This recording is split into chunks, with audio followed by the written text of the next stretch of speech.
Yay, we are here and we are live on the internet. So we made it, which I feel like is always just good news when Uranus is retrograde in technology. I don't know about you, but for me, it gets so interesting. Every time I'm like, okay, maybe it's going to work out. Maybe it's not. So I don't know about your experience, Sarah, but that is mine. So I am pleased that we made it on the internet. Yeah, no, it would also with Mercury, retrograde, very imminent. So there's Yeah. that Yes, on top of it all. it's like if you want to talk about stuff, it's backwards. If you're going to touch Mhm. any technology, it's all flipped backwards. All right, you guys, welcome to today's Eat and Greet. I'm so glad that you're here. And hopefully, in this next hour, we give you something that was worth your time showing up. And I think it will be because we don't do a lot of super talk about the asteroids on this channel, and certainly not like Lilith and Pandora. And Sarah was throwing me all these other names. And I'm like, who are these chicks? Like I didn't know anything about it. So I'm so thrilled to have you, Sarah, to bring this conversation to our table. So welcome. Thank you. Yeah, I'm happy to be here. Also, I want to say, I forgot to mention this prior, but we're actually looking at a theoretical point with Black Moon Lilith. We're not going to look at Asteroid Lilith. I'm actually not well versed with Asteroid Lilith, but I really know quite a lot, and I'm very excited to share what I know about true Black Moon Lilith, if anyone's interested in that. Yes, well, I mean, I'm interested in too because obviously I didn't even know that there was a difference. So I'm here to just be as educated as everybody else, and I know that there are people who follow on this channel who are into it because I get asked questions about it from Mm. time to time, and I just have to tell people, I'm not your resource for that. I'm just not versed in that. So first and foremost, you guys, if you want to see any of the Eat and Greats back on replay for the last, I think, 4 months, 3 months, you can join me over on Patreon and watch them ad free. That is in the link is in the description box down below. So you can join over there as well. Under this video, when we are done, you'll be able to find all of Sarah's information as well. So you can go over and check out the work that she's doing because it's really pretty incredible and definitely stuff I'm not touching at all. So the perspective is fabulous, I think. So, Sarah, Yes. how did you get into astrology? Like, and how did we get here? We're talking about some points that not everybody's talking about. Yeah, it's funny because I'm a triple Capricorn, Mercury, Venus, and Sun. So what got me to this point was a lot of proving it to myself. And when I started out, I thought, you know what? So I like to learn things. Very much a studious person. All those Capricorn planets are in the sixth house, so I like to learn. And when I get into something like astrology, I want to figure it out and like deconstruct it. And with astrology, I mean, I've always been kind of into, I guess you could say, the more esoteric and occult realms of study. But eventually I thought, you know what, if I'm going to go even deeper into this, I should probably learn astrology, but I don't know if it works. So I spent an entire year, my whole first year was me trying to disprove it, and I couldn't. I just couldn't Right. disprove it. And especially, I mean, if you've got an accurate time reference for the chart, like it's just spot on for whatever you're looking at. And so, yeah, I continued to study. I actually first started out as a busker, reading tarot as a psychic. And so the mentor who taught me tarot also taught me astrology. And that was my foundation. And from there, um, I am a very, I don't know, I like to study fringe stuff. Like I said earlier, I have a Mars and Aquarius, right? So it's like, what's like I like to say I'm the original hipster douchebag. Like I am the hipster douchebag to beat all hipster douchebags. So I'm like, let me study what everyone else isn't studying because maybe I could find a niche there or something interesting. And so I love, for instance, the evolutionary astrology. I really got hooked into that. But the asteroids are so interesting. And that was in a direction I decided to go in because, I mean, although obviously you can get quite a lot from the basic solar system, just even out to Saturn. I mean, you don't even need to go further than that to get quite a lot of very useful information. Um, I also study psychology, because I want to understand my own mind. And I find the asteroids are like the fragments of human consciousness that kind of, as we discover a new asteroid and it becomes named, it seems almost like it's an access point for us to understand archetypes that exist in the human collective psyche. And I just find that fascinating. So that's kind of how I ended up here, really, is like just continuing to study that. And, you know, and plus it's like endless. There's so much. So like, there's tens of thousands of asteroids and never get tired of studying them.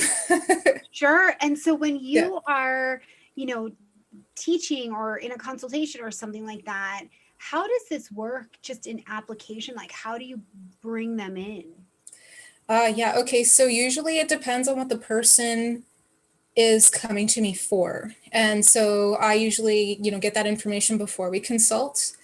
And that helps me to determine what kind of asteroids I would like to throw into the chart. Like, for instance, if they were looking at vocational stuff, I would look at the asteroids like opportunity, enterprise, wage, these kinds of things, because they all show, definitely talent and wage. Those ones are definitely huge. And enterprise for more like entrepreneurial type work. I would put those types of things into their chart in addition to, you know, all of the planets that we look at and the other bodies that we look at, like Chiron and things like that as well. Or if they're doing something like a shadow work type of like a dive, they want to go into understanding that, or ancestral stuff, then I will usually have some base asteroids I put in, and Lilith is definitely going to be there, but that's more of a theoretical point, the one I use. Pandora is a big piece, especially if you're a woman. I'll be putting that into the chart to want to look into there. I'll use my intuition as well to just kind of pick asteroids that I feel, because I mean, there's so many that, you know, it could get a little messy, the chart, if we just fill it in with asteroids. So a lot of the time I'll pick ones that I feel are pertinent. Like asteroid Narcissus is a really good one, and Echo, to deal with narcissist empath relationships. So, you know, I kind of go from there. Yeah, brilliant. So we have a question just from the chat that says, about how many asteroids are you used to working with? At a time in a chart, it depends. Like if I really want to focus on something, I'll probably just put one in addition to the planets from the sun out to Pluto, just to really focus in on it. But sometimes, like when I'm just looking at transits, and very often lately, I can have like at least 15 to 20 just kind of sitting in the chart, just so I can kind of get a feel of what the energy is like in the sky and where things are concentrated. Mm-hmm. Yeah. Yeah, that makes a lot of sense. Oh, that makes so much sense. Even just to see, like you said, where that concentrated energy is, because it does give us a space to focus. It's like just even at looking at it, just do a visual check-in. What is the energetic point of this chart? So that's phenomenal. Yeah. So with Lilith and Pandora, I don't know a lot about either of them. So what do we know with them? What are they showing us or guiding us to? Well, they have similarities, but they're definitely their own archetypes in a sense. Like, for instance, Lilith and Pandora are both seen from their own mythos as the first woman. In Greek mythology, I believe Pandora originates from. She was the first woman created by Hephaestus, commissioned by Zeus. And with Lilith, she was the original wife of Adam. So she wasn't made from Adam's rib. She was actually made, I think he was made from earth, and she was made from silt. And so basically both different forms of earth. And so with the two of them, they have that basic similarity. They also have a similarity where if you dive deep into the mythology, you can see they kind of represent women who have been scapegoated, kind of in a sense. Of course, it goes deeper too. I mean, Lilith goes all the way back to Sumerian history, from what I understand. If you go back far enough, there's links to the Jewish religion, to the Christian religion, sort of, but you can go even further back to Sumerian. And I mean, there's all sorts of myths, like I think they thought she ate babies, she was a demon, and these kinds of things. But if we look into it from other angles, it also turns out that she really just wanted to be equal to Adam. She wanted to be equal to man, and he wasn't keen on that, and so she left. She's like, well, I'll take these and leave. How about that? Yep, she literally flew away. That's what happened. She was like, I'm done here. And then she uttered, or some people say she screamed it, the name, the unsayable name of God, like the name you should not name. And then she flew away, and then lived on the earth, and some people thought that she was like in the legend, it was that she bore I think it was like 100 demon babies every day or something like that. But if you dig deeper into it, it actually turns out that it might have been a mistranslation, and that what she was bearing were actually earth children, so more closer to the earth, more druidic, more perhaps pagan. And so more, I guess you could say, people connected to nature rather than religion, which is an interesting twist.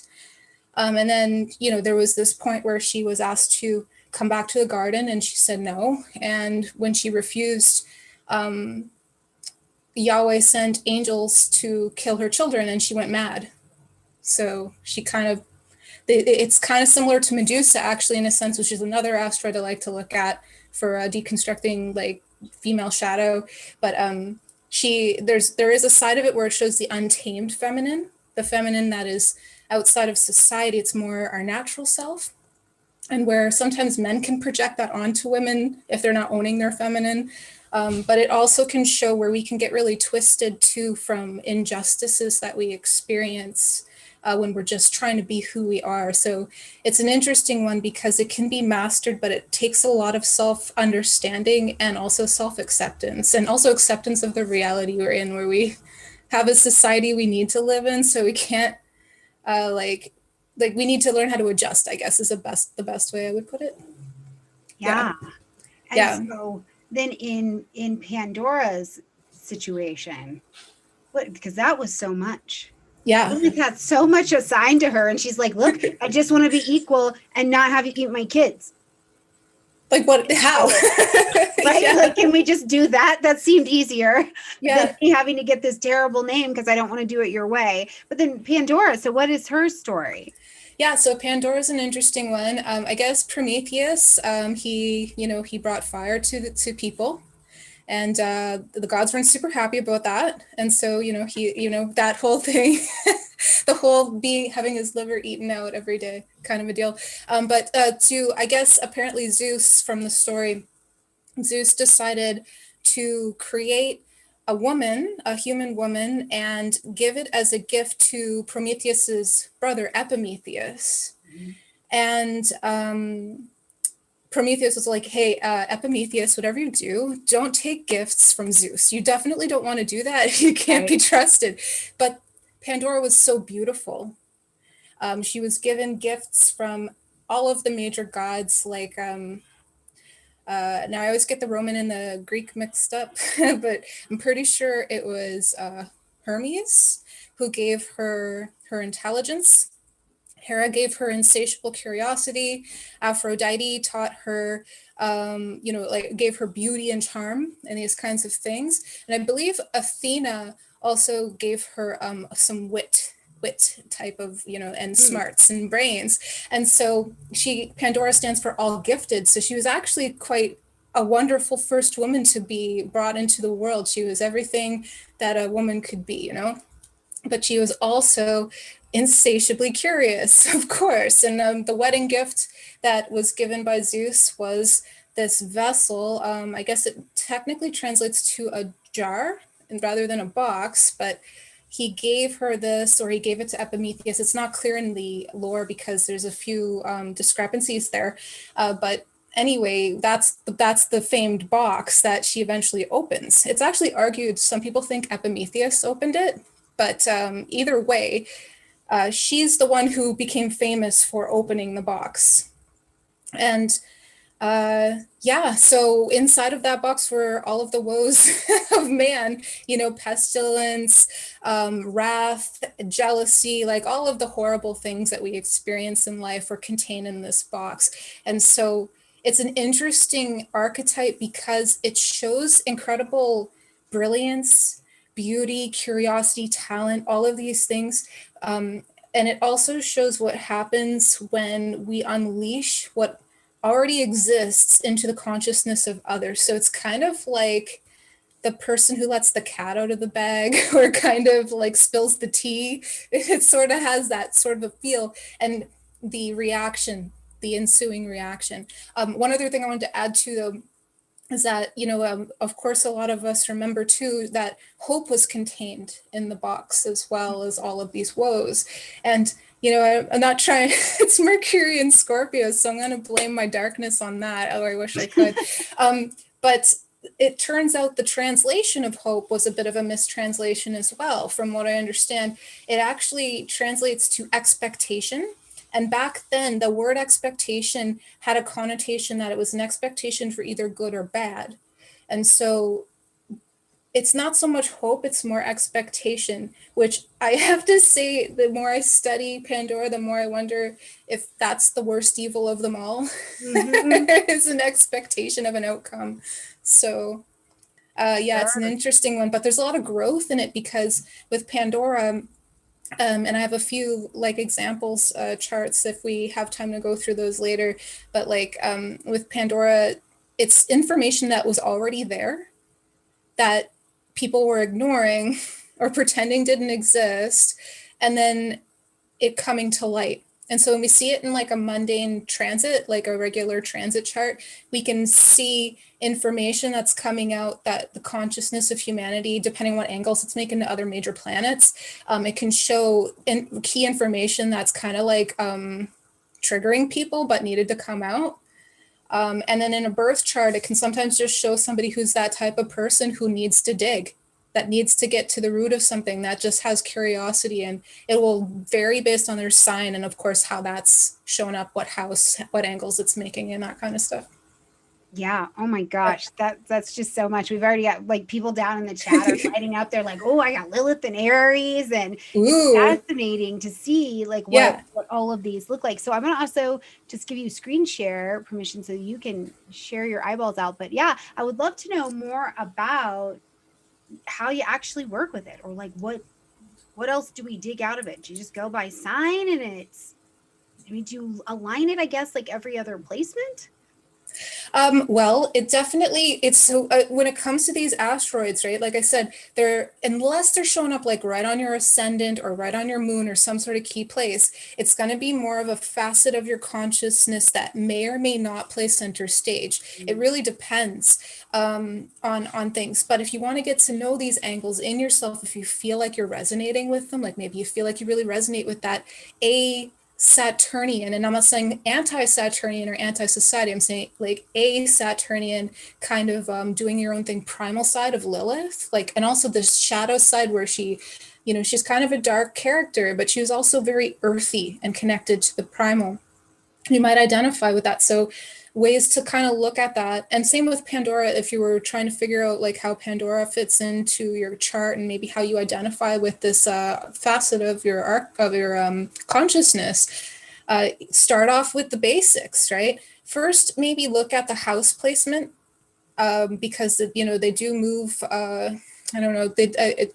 Lilith has a really erratic movement. Like she can move like many degrees over days. If you're using the true osculating apogee, it's very erratic, which is very Lilith in a sense, right? Very emotional, changeable. But with Pandora, I think she's like a 5-year orbit, so it's a little bit slower. Checking your house and your sign are going to be the main points. And then, of course, you're going to want to see how close or what kind of aspects is she making to key angles in your chart. Like if it was your rising, oh my God, pretty big. If she's right on your Venus, another huge one, or in the moon, any kind of like any of your feminine archetypes, if you've got these feminine asteroids near feminine archetypes that are more significant, like we would say like the moon or Venus, huge, right? Or your midheaven, then everyone's like in the public are going to see you as that character in a lot of ways, or in the 11th house as well. That seems to be a thing I've noticed too. Yeah. Oh, yeah. Wow. So if you've got these asteroids in those prominent placements, grab your chart and check it out. And if people want to see where their asteroids at, can they find that at astro.com? Or do you have a preferred place? Yeah, totally. Astro.com is so great. Like I use SolarFire, of course, but I mean, like not everyone is using a paid software, but Astro.com is awesome because it's free. And not only that, it has a database of pretty much every asteroid. So when you're in the extended chart screen where you can choose all your options and what types of charts you're drawing up, at the bottom of that screen, there's a little link you can press that will bring up a whole list, an alphabetical list of all the asteroids. And so you can just choose it and it will automatically add it in to your chart selection, like all of the bodies you want to examine. So yeah, astro.com, highly recommended. It's a great website, great resource. Yeah, I think for like everything astrology, it's pretty much it's like the go-to. So check it out over there. Okay, and you have some chart examples so we can see those, huh? Yeah, let me pull that up here. Yay! This is going to be so cool. I'm interested to see what this looks like as you go through. Yeah, so I got some key phrases up here. I just want to leave them up real quick here, just so that everyone can see. Another thing about Pandora too, sometimes she's that one that opens up the closet with all the skeletons in it. So I want to mention that too. It can be really great for anyone who's into detective work or investigation, truth telling, and these kinds of things. And with Lilith, definitely with Lilith, she's for working with her, I find it's for people who are into shadow work and full self-acceptance, because some of this stuff society doesn't necessarily agree with when it comes to being primal, untamed, and fully tapped into your emotions, but it helps us to understand a side of ourselves that is often misunderstood, I feel.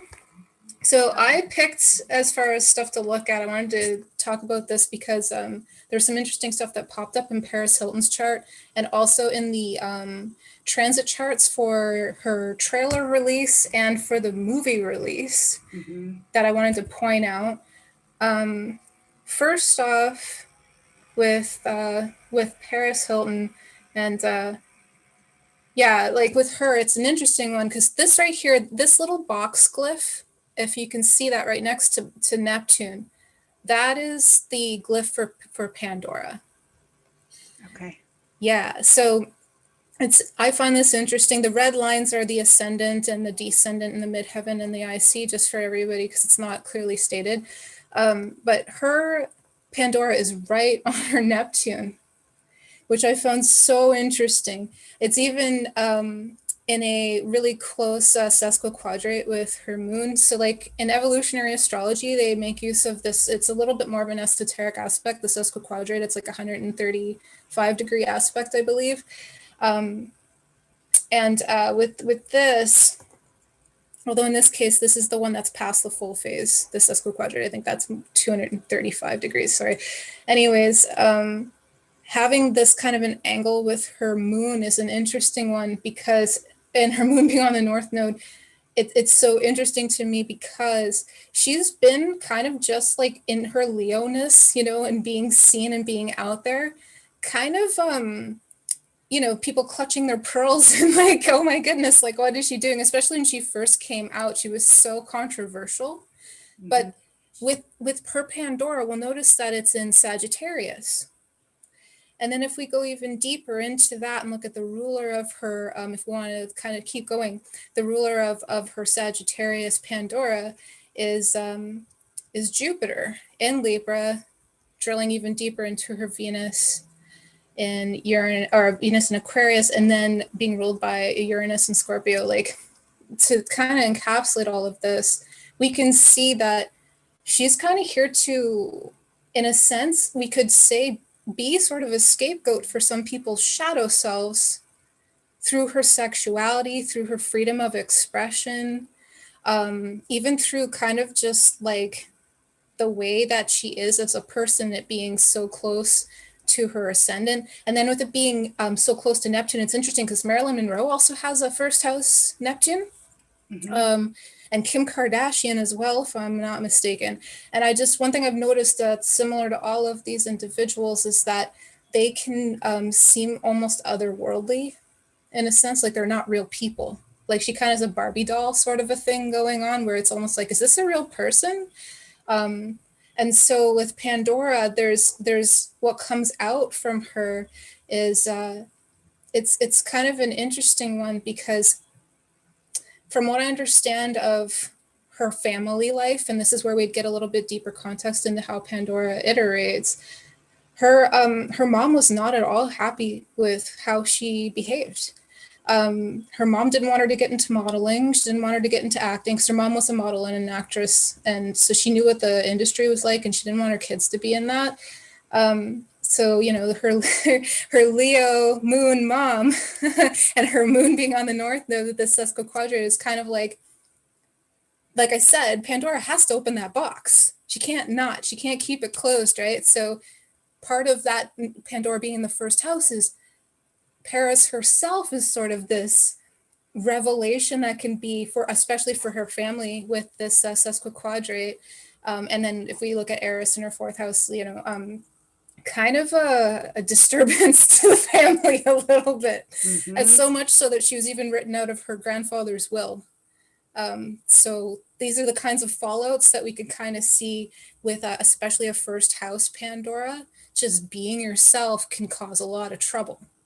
And yet we're here to do that. And she's everyone's kind of going on their own path, and she's suffered in her own ways, but she's also been wildly successful. Sure. So yeah, that's just a little bit. What do you think, Stormie? Yeah, I'm just like being fascinated by it. And I was thinking so much about the Sagittarian just qualities to this in general, that typically when I see Neptune in Sagittarius, this is like the spiritual teacher or the spiritual seeker. So yes. Something deeper, something else. And if it's right there with Pandora, like literally she's like about to put this out here, but it's that genuine exploration of something beyond what we see of her, or beyond even what she has seen of herself. Yes. Yes. That makes so much sense. And it's gotten me thinking too. Apparently in her teens, like she just had to be free. And what she loved, it makes so much sense with her retrograde Jupiter, and also her moon in Leo. She loved the nightlife. She loved to party. She loved to have fun, right? And of course the Sagittarius first house and the rising on top of that, right? Like I need to just do my own thing. Yet she's got that Saturn right next to, she's part of that generation with Saturn right next to Jupiter. And her family actually had her sent off to boarding schools to keep that box closed. They did not want that box open. And then if we go further into her Lilith being in Scorpio, ruled by Pluto in Libra, and a second house Venus, this is somebody who really is here to be their own person, but also arguably, I mean, with the Aquarius energy here in the 12th house Uranus, like there's trauma involved in, 12th house can have a lot to do with institutions, and Uranus being individuating. It's interesting how it shows, showing the Lilith side of her institutionalized her. She actually ended up being put away in a boarding school that was actually quite abusive, from what I understand. Caused PTSD, she was saying in her documentary. So very interesting. It is. And that Jupiter up there, especially being retrograde, I think it speaks very much to that was always gonna come out, but the delayed reaction of a retrograde planet sometimes. But I was definitely thinking about that too, that Lilith up there in the 11th house, trauma at the hands of the people, or that the scapegoating at the hands of the people. Something was certainly going to be happening there that later we were obviously going to get the opportunity to know or to hear about. So that is super interesting. It really, really is. And then, not to go too far off the reservation, but we noticed Juno, which is very much a partnership asteroid, is right next to Lilith. And from what I understand, she has said almost like she has had so many abusive relationships, so many traumatizing and physically abusive relationships. Her sex tape that got leaked, and she apparently that was not intentional. Like she swears up and down that was not, she did not want that to happen. It was actually quite traumatizing to her to have that happen. And this is all showing up in that 11th house, like this public, we could say revelation, and an uncomfortable one at that, of her sexuality and also what's going on as far as her dark side. You know, I mean, she's a lot of public controversy with her, especially with things like being caught, I think, with cocaine and other types of things. So it's just interesting to see that when we look at Lilith now, society, like I said, society can totally be like, oh, well, I'm not happy with that. You know, we're going to point our fingers at it, and yet everyone has a Lilith. Right? Sure. Sometimes though, we what I notice is that if we're not owning that side of ourselves, we can project it onto others. And with that 11th house placement, I can see how a lot of us in the world can kind of project our shadow and judge, you know. And of course she is quite popular as well and well liked in a lot of ways, but I just found it interesting, especially with Lilith being opposite Chiron in her fifth house. You know, it's an interesting one, because her image is so important to her as well, which we can see this dynamic, that extreme showing up. Yeah, and that Neptune in the first house, I find, like you said, with Marilyn, with Kim, with Paris, it's like sometimes I wonder if what happens with them is that their images walk between the worlds, so they are not even quite sure, and then something happens, and they're like, oh, I'm willing to put down the mask. And I don't know how many times she said that in this documentary. Okay, sorry, I need to just say it like this because that was me just putting on the mask. And like you'd watch her voice change, you'd watch her kind of step into who and what she is. And Kim Kardashian said the same things as there were interviews happening with her, and she's like, it's kind of like this mask, but let me put down the mask. And I'm like, if we had had the opportunity to hear that, you know, from Marilyn outside of accounted interviews with her, I think we would have found much of the same kind of conversation that happens with that Neptunian first house kind of vibe. And then the day comes and it's like, here's the mask is down with her, the mask is down, the box is open, here's the stuff, here we go. Yep, and it seems like from what I understand too, that her letting that mask slip and show more of who she was. I mean, even her voice goes down multiple decibels, right? Like she sounds so different. She seemed to feel like, you know, at least from what she was sharing, that it felt more like she could be a bit more of who she is. She doesn't have to hide so much up behind personas that she's created for her brand and stuff like that. So, I mean, of course, from what I can tell, it's still going to be something that she's going to be dealing with going forward. But this is sort of the nature of having Neptune in the first house, I would think. Yeah, well, in the acknowledgement for themselves to put it down, not somebody to have to do them. So it's not that like you're exposed kinds of thing. Like they do it themselves. Yeah. You know? Yeah, that's interesting. Yeah, and so as you can see here, I just want to demonstrate that you don't necessarily have to have, although I mean it's not super close to her rising, it's close enough, but you don't necessarily have to have Pandora like at such an angle for it to be significant in your chart. You could actually have this maybe in your fourth house and then have like that sesquiquadrate to your moon or to even another asteroid like series and have personal experiences with this that have stuck with you in your life. So it's an interesting one for sure. Definitely look at your house placement. Consider the nature of that house.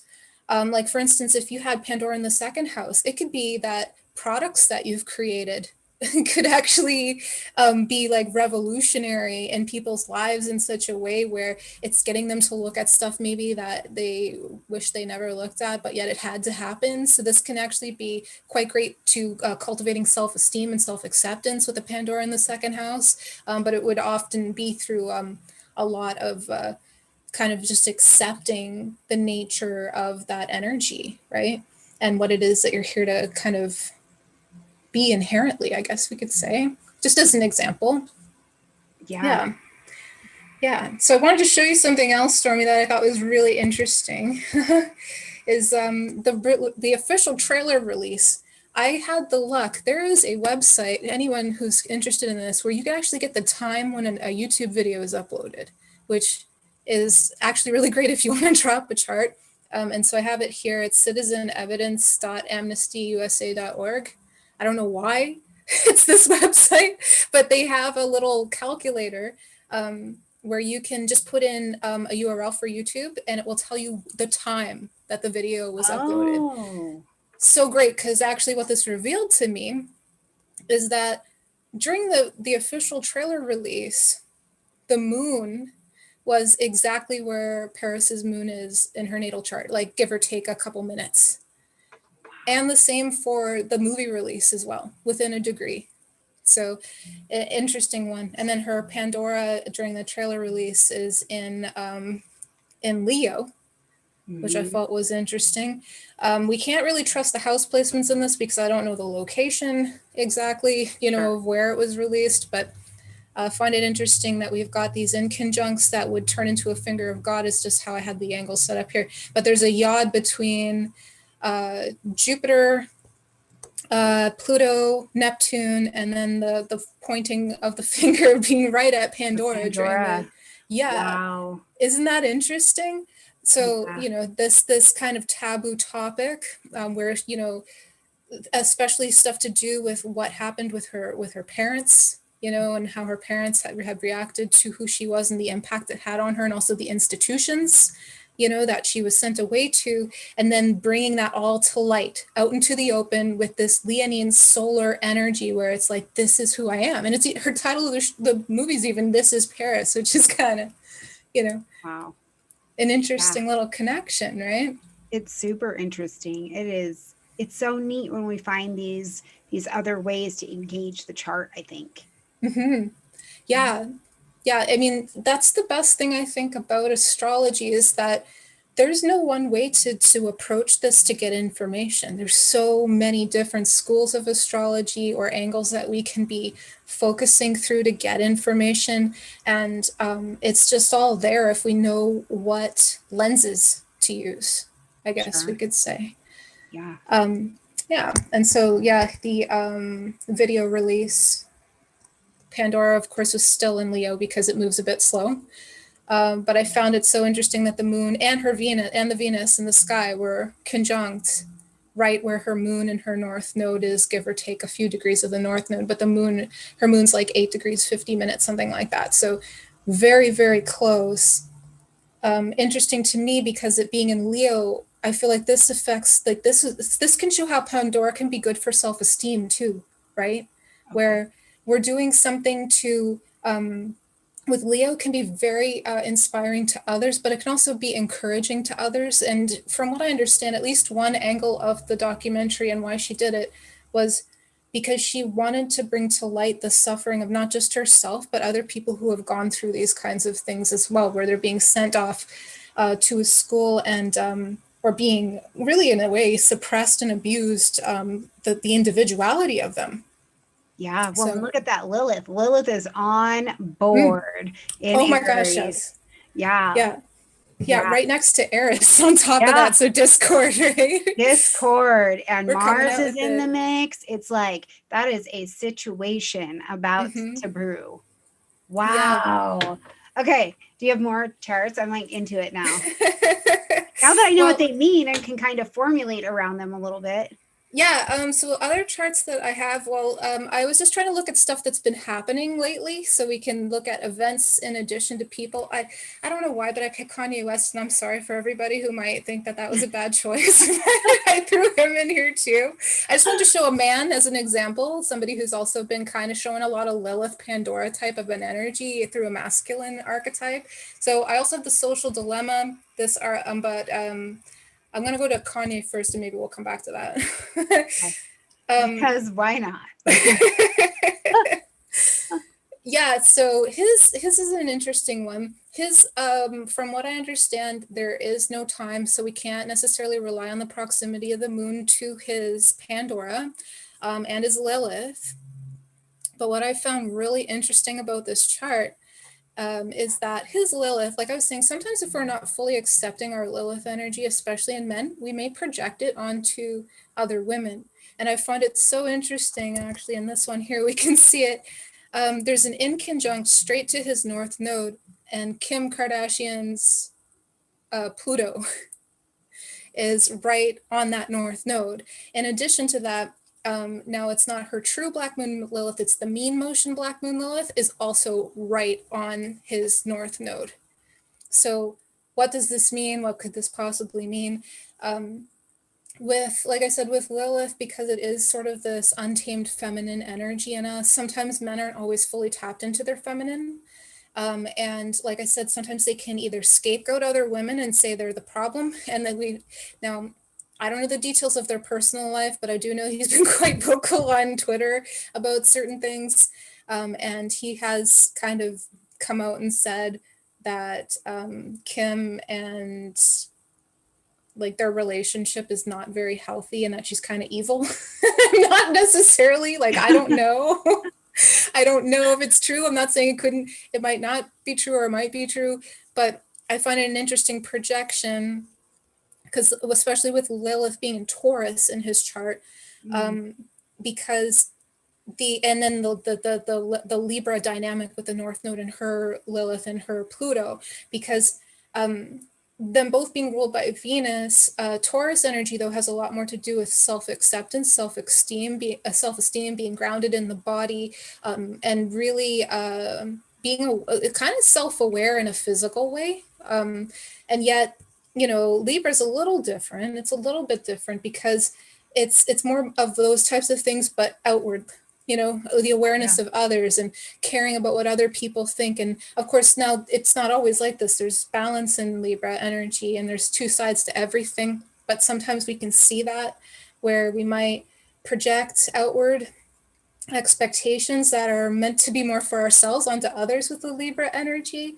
And so I just found that a really interesting one, especially though, considering how much Taurus he has. He is kind of, even a sense like, and then his Chiron in Taurus, being ruled by, all of this being ruled by his Venus in Taurus. Mars is also conjunct that so close. Like, okay, I don't have an opinion on Kanye, I just want to say, but like, it does seem like he kind of gets scapegoated too. Like in the media, he kind of gets a lot of flack from people when he's just trying to be himself, from what I notice, I don't know. What do you think about that, Stormie? That's just my opinion. Yeah, I just kind of watch him sometime just in general. And I'm like, it's interesting because I think if he wasn't famous and he was just being him, he would just be that like interesting family member. Yeah. You know what I mean? Who's just like kind of always on one. But as he's got a pretty big platform, I think that changes the dynamic, of course, of how we see him. But I also think that it changes the dynamic of how he expresses some of what is available in his chart because he can. I mean, anytime you have the sun and Jupiter together, just in general, we're going to see a lot of you in some way.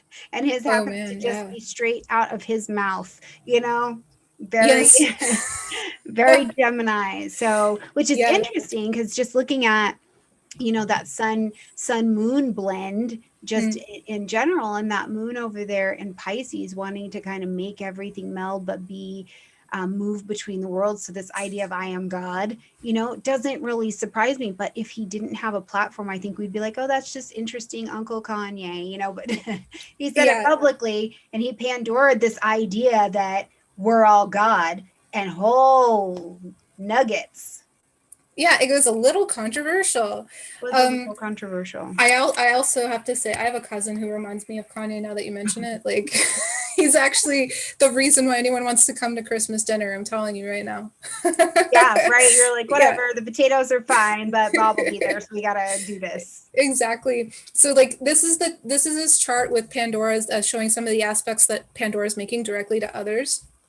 And so it's just so funny when you mention that he says that we're all God. And of course, like you said, it's Pandora being in Pisces. But there's also, I just noticed this opposition directly with Jupiter and Neptune as well in Gemini, ruled by that Mercury in Taurus. So he's definitely going to tell people what he values, that kind of a thing.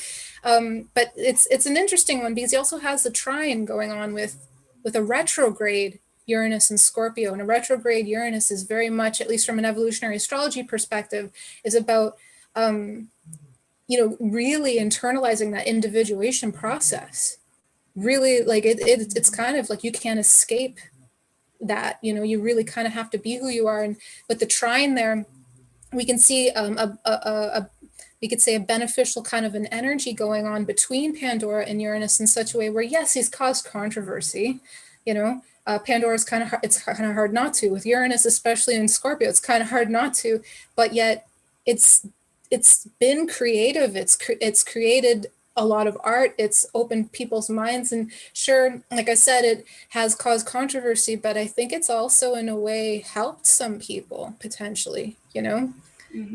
And probably a benefit for himself to bring these types of things out to light as well, I would think. Yeah, I would think so. Yeah. Oh, Kanye. It's not, and that's not even good or bad, you know. It's just like there are certain people that make you just take a breath and go, oh, okay. Yep. Yeah. So did you want me to bring up the charts for the social dilemma, or we can go really in any direction you like? Yeah, let's see it. And I haven't watched Social Dilemma yet. So if you've watched Social Dilemma, let me know in the chat section if I should definitely watch it. I keep hearing that I should. I haven't had a chance to see it yet. So it sounds like something, though, that would be interesting. So what does the chart say? Well, it's first off, just the documentary. Well, I just grabbed some reviews, you know, real quick. This title is really hyperbolic, but it kind of is along those lines. The Social Dilemma Review, a horrifyingly good dog about how social media will kill us all. I don't know if it'll kill us all. I think that's a bit much, but it does go into detail about how social media, specifically Google, YouTube, and Facebook, will mine information not just to sell as advertising, but it can even, as either intentionally or unintentionally, it can have an effect where it can sway people's minds and even kind of influence how they think, to the point where some people, you know, might have ideas and beliefs that are being cultivated, we could say, that may not necessarily originate from their own mind. Sure. And so this whole documentary is really focusing on, I guess you could say, although like the implications of social media and what we should do about it. There's actually a lot of people who were former employees who work for Facebook, Google, YouTube, and these kinds of things, who were coming forward expressing their regret for contributing to these platforms because they weren't intending for certain outcomes to occur. So this is very much a Pandora kind of a thing. It's like, oh crap, I opened that box. I created a monster. And so in this is the chart for the Sundance Film Festival premiere. I don't have a time for this one, so I just want to be clear about that. But I did have a date from IMDb, so I used that and went with it. And that places Pandora in Gemini and also retrograde. So a retrograde Pandora, now, of course, when it comes to asteroids, we're still in a lot of ways, we're figuring it out. So it's not as clearly defined as the planets when it comes to how you would interpret things like a retrograde, but we can surmise what we know of retrogrades and apply it to asteroids, and often it's going to be accurate. Okay. And so in this case here, Pandora being retrograde, what we can see is it is sort of like a revisiting. It is sort of a very yin period of dealing with the implications of social media, which have been discussed over and over again over the years. And yet with this, they're really going through it with a comb kind of a thing. There's a lot of details in this that are being divulged, you know, for our I guess for us to digest and consider, which I feel is very much a retrograde yin kind of an energy. And to reevaluate even, right? Like reevaluate our motivations. And with the Gemini energy, of course, it has a lot to do with reporting information, sharing information, also using logic and facts to you know, just to bring forward in that communication. They also speak in the language of how these algorithms work. So they're kind of teaching us how to interpret that language a little bit in a more layman fashion. And so, yeah, with this Pandora, it is certainly one where that was the intention, though. That was the intention of this film, was we need you to kind of have a think about this. And even at the end of the documentary, they ask, like, should you delete your social media? And it was sort of like, well, you should at least consider it. That was sort of the message of it. And so, yeah, it's an interesting one because we also have a T-square. You can't actually see it here, but there is a T-square between Mars, Pandora, and the Venus-Neptune conjunction at the time that this came out. All this mutable energy, right? So it's kind of like, how are we going to adapt to this? How does this align with our beliefs, especially with the ruler of Mars being being Jupiter and Capricorn on top of that too? It's sort of like, what are we building? Is this in line with our philosophy and our belief systems, this kind of stuff? We can even feel victimized though with this Neptune energy as well, where it's kind of like, oh gosh, that wasn't what I signed up for. And yet at the same time, because of this energy coming out of Pandora, we can, and the mutable energies of all three of these, we can see that there is, I guess you could say, a dynamic of, and now what do we do about this? How do we adapt? Like, how do we adjust to this? And how do we evolve forward in a world where technology is going to be part of our daily life, you know? That's at least what I'm picking up on. What do you think? Yeah, no, that is exactly what I was thinking. I was really thinking about the that sun energy over there in the, okay, well, so what's next then? That the actual dilemma, like, how do we do this then? Yeah. You know, which is so interesting, especially if we consider in the transiting nodes just in general, which is we've got to learn a different way. You know, we have to detach from some of the ways that we were doing things or what we knew about them, become more informed, and then figure out that new way forward. So I think that that's going to be, this is some big stuff happening this year for sure. Yeah, it's huge. It's really, really huge. And yet at the same time, you know, that's kind of what this whole year has been about in a lot of ways, is it's like, this is what we're dealing with, everybody. And now what do we do? You know? And yeah, so we see a trine there with Mercury as well to this Pandora, which I find interesting since it is the ruler. And then, you know, Mercury being in Aquarius, being ruled traditionally by Saturn in Capricorn, and also Uranus in Taurus. So it does have a lot to do with as well, like, what are we doing on this planet as far as like our value system is concerned, and like, who do we want to become as a species that is connected to technology and within ourselves and within society. I mean, there's very much a need for technology, but you know, I think it's, our health is important too, and I consider that with Taurus energy and Uranus, because it can be kind of Uranus and Taurus, I mean, it can be in a sense kind of hard on the body a little bit, kind of, you know, anxiety inducing and that kind of stuff. And yet, from what I can tell with Uranus and Taurus energy, one of the benefits of it is an opportunity to learn how to be grounded in our body, no matter what kind of vicissitudes appear, what kind of, you know, get side swipes kind of come our way. And so it is a kind of a thing where it's like, okay, but how do we, I guess, even more, I guess, eco-friendly technologies as well? Because a lot of the fallout that was highlighted in the social dilemma too is it's not just the social implications, but also because it's so, we're turning so much into, not all of us, but in a sense, there does seem to be this I don't want to denigrate capitalism as such, but there does seem to be a focus on profit over harmony with the planet. And so that was touched on, at least from what I recall. So it seems like there's an opportunity in this chart here from what's being revealed via Pandora. It's like this vomiting, not to be gross, but like, of all this, this is what we're doing, you know. But then we can also see in the chart all these solutions, right? I actually did, now I know it's not astrology, but I like to use tarot to look into the psyche of these archetypes to kind of see like, well, what is this trying to help us with evolutionary wise, right?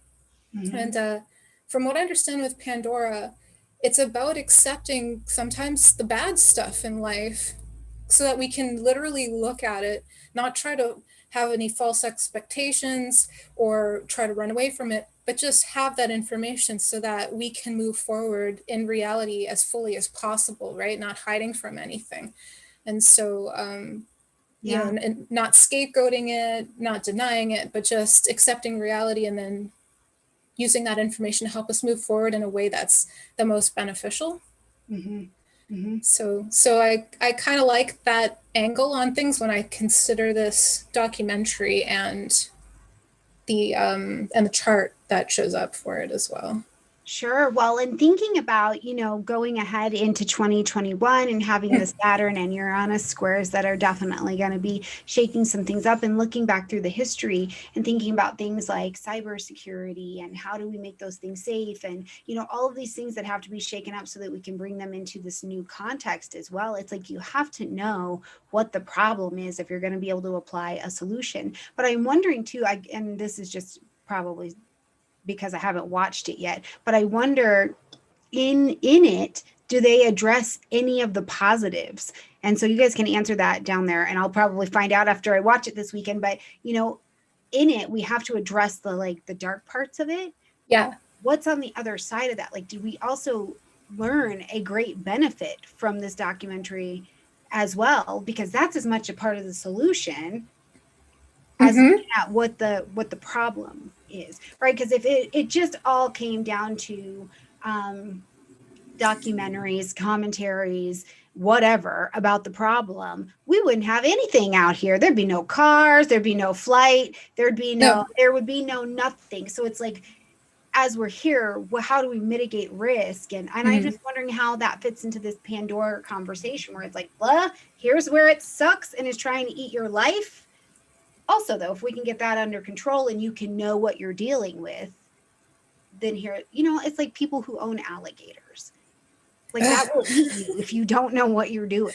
But well, it's exactly. maybe a cool alligator, Yeah, and if you know how to work with what you're working with in a way that's mindful of its power and potential, like that's, and I think that was one of the at the base of this. I mean, they highlighted, I got to say, it was highlighting the negative side of the situation, mostly because I feel like that was what they wanted to focus on. But they did talk about, now I wish I could remember the name of it, but there is a committee and an actual company that is wanting to bring more ethical use of technology, and a lot of the people that were being interviewed in this documentary were part of this committee. And Sure. It has a lot to do with, it's not about throwing the baby out with the bathwater and getting rid of this technology. And that we can even see in the T-square here with the Pisces and Sagittarius energy, and even the Capricorn. How do we responsibly deal with this in a way that is ethical and humane, so that no one's being exploited or taken advantage of, but we can use these technologies to enjoy our lives more, right? Without having to hurt anyone or try to profit off them, these kinds of things. And so they did definitely look into that as a solution, as having some sort of check and balance in place that ensures that with this kind of technology, that anyone who's trying to take advantage of it for nefarious reasons or like sinister reasons are not allowed to take that so far as it's been going and how it could potentially go. So I would say that was the positive. That was definitely a positive, to know that that's even an effort that's being made, especially by these programmers and people who understand these algorithms and understand the motivating factors of how these could be used negatively in addition to how we could use them positively, that they're coming together to bring forward solutions so that we can kind of like deal with that. Because obviously, like, I mean, there's so much we rely on these days when it comes to technology that like I said, it's to throw the baby out with the bathwater seems kind of, I mean, yes, we could do it. We could if we had to, but it seems it might not be necessary. It might not be entirely necessary to do that. Yeah, it might not be necessary. And I don't think that it's the direction that we're going anyways, and trying, any one person, I think, trying to stand in front of the evolutionary train is going to get hit. So it is certainly, I think, a little bit more about like how, definitely, like you said, how do we do that? And I think about too, I'm obviously just very in love with Saturn and Uranus square next year, because it just revealed so much for us. We got, consumer reports underneath that, and how let people know what's really going on. So much happened under that we could create solutions around that. This is interesting to see that this is this piece of it coming into a high airtime where we will put together new councils, new committees, new ideas, new solutions. So yeah. Yeah, and that square between Saturn and Uranus is going to be a closing square too of that cycle. So it's kind of like that's where we're at. This is it's not how do we grow out of this. It's like more like how do we prepare for the cycle to come. I mean, we're still got a bit of ways to go at the square, but it's still at that point where now we're facing the crisis in consciousness, I guess, as Dane Rudyard would put it, with the closing square, where it's like, yeah, what do we do with this now? And with Saturn, of course, I mean, like I said, I'm a triple Capricorn, so I can appreciate it. How do we responsibly handle this? How do we do it properly? Right. So it's benefiting society, right, rather than taking away from that. Yeah, absolutely. And as it runs, just, even if we just use this as the chart, as it runs across there, squaring the 11th house against that second house. What do we value? How do we feed? What do we eat? What makes us stable? All of that comes to the table. So, so fascinating. It really is. It really is. It's like I said, astrology on its own, like there's so much. I mean, astrology out to Saturn, there's so much. Out to Pluto, there's so much. And then when you pepper in like these little condiments of asteroids on top of that, it just adds extra flavor and extra context that I can see why some people would say dismiss them because they're so tiny, like these little specks out in space. But the more we examine them, the more it seems to reveal that there is validity to them, and they definitely have a place in astrology for sure. Sure. And I think astrology is, and astrologers are as varied as the sky, right? There are these people who are like, no, I want to go study this little thing over here, just like you, where you're like, well, I'd like to come talk about asteroids and stuff. And I'm like, the what? So it's like we come in as many shapes and sizes as that sky has available, and there's information and interest in all of it, which is why I'm so grateful again that you said yes to coming by, because somebody else sees and experiences the sky the way that you do as well. And I want them to know in the astrology community they're supported and not alone. And hey, here's a person who sees the sky the way that you do and maybe interprets that in that same way. So thank you for coming and talking about these two. Yeah, I appreciate you having me on, Stormie. It was a lot of fun to have a chance to just, also look at this together. It's always fun to have astrologers come together and bring our own point of view to the table, right? It is. And it's usually what I think is so funny is that we all say the exact same thing, but you just hear how that astrologer like interprets and has that experience with it. And then we all still usually land in the same place. At least close to it. Yeah. Yeah, which is absolutely brilliant. All right, you guys, we are going to get wrapped up, but thank you so much, you guys, for coming to another Eat and Greet. Hopefully in this hour, we gave you something that was worth it to you and something that's made you question and want to investigate and go check out some websites, see where your Lilith, where your Pandora at, and what is that telling you or signaling to you in your chart. And of course, if you have more questions about it, you can leave them under the video. You can also just go find Sarah. I'm going to put all of her links down below and see what she has to say about it. I mean, I don't specialize in this, so Miss Sarah probably has a lot more to offer to that piece of your conversation than I do. But thank you guys for being here, and I look forward to seeing you at the end of the week, where we are going to take a little bit of a journey through the aspects, just the plain old flat out aspects in the chart. So if you've been studying or you're getting to that point or you struggle with them, Catherine Goshen will be here and we will have that exploration coming up on Friday. All right, Sarah, thanks again for being here. Yeah, thank you very much. Thanks, everybody.